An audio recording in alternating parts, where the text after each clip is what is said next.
Cet objet, à la fois son âge, son état, sa qualité, en font un petit chef-d'œuvre de l'art égyptien. Ça date de 3700 ans de notre ère, c'est-à-dire vers 1780-1600 avant Jésus-Christ, entre la toute fin du Moyen Empire et le début du Nouvel Empire. Ça correspond à la 12e ou 13e dynastie. Au départ, en l'étudiant, on pouvait penser qu'elle était du Nouvel Empire à cause de sa coiffure.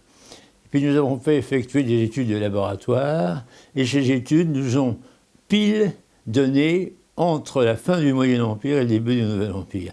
Alors ça peut être de l'amandier ou un bois africain. De toute façon, c'est un bois qui existait à cette époque-là en Égypte, donc nous avons des confirmations absolues. C'est un travail d'un grand sculpteur, parce que cet objet est admirable. Regardez-le, il danse.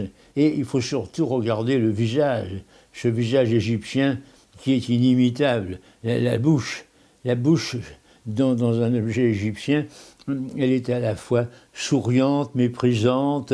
C'est un noble, c'est pas un pharaon, ça peut être tout simplement un ministre ou un haut personnage auprès du pharaon. Lorsque l'on voit un objet pour la première fois, à force d'expérience, l'objet vous parle tout de suite. Il a quelque chose à vous dire. L'objet respire l'authenticité. Et puis, comme m'avait dit un vieil antiquaire quand j'avais 20 ans, il faut le faire tourner.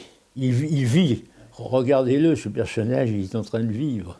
Comment étaient ses bras? C'est la même question pour la Vénus de Milo, on ne sait pas.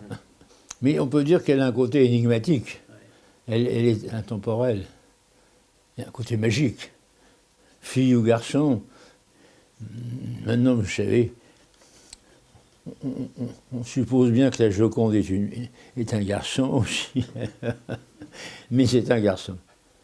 Hasard de l'expert, justement, c'est de recevoir à un court intervalle 2 objets majeurs qui presque peuvent avoir un rapport entre eux. Le premier est du 14e avant Jésus-Christ, celui-ci est du 14e après Jésus-Christ.